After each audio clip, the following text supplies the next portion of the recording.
మీ pre release event తమ్ముడులో director గారు ఒక మాట అన్నారు. ఆ హీరోయిన్ వర్ష గారు నాకు కూతురుతో సమానం అని. చాలా పెద్ద మాట అండి. ఆయన కూడా చాలా పెద్ద ఏజ్ అతను కాదు.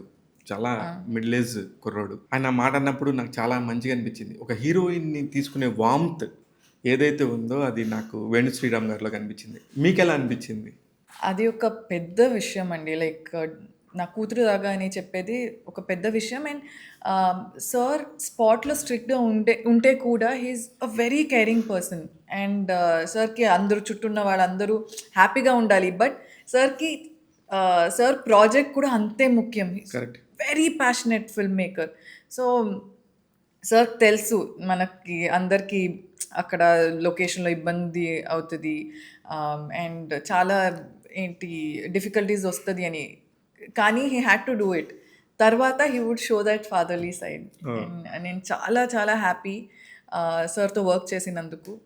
Amazing human being. యాహ్! అందులో అయితే సార్‌ని డౌటే లేదు. నిజంగా లైక్ ప్రాపర్‌లీ తెలిస్తే మీకు తెలుస్తది that he is an amazing human being. కోపం ఉంటది సార్‌కి. కానీ I would also look at it like ఇప్పుడు మన ఫ్యామిలీ మెంబర్స్‌కి కోపం వస్తే మేమంతా ఏంటి సీరియస్‌గా తీసుకోము. కరెక్ట్. బయట ఎవరికైనా వస్తే ఓకే. ఇది ఎందుకు మన మీద కోపం చూపిస్తున్నారు అని అనుకుంటాము. కానీ ఫ్యామిలీ మెంబర్స్ అలా చూపిస్తే అనుకోం కదా! So it was he is a wonderful person.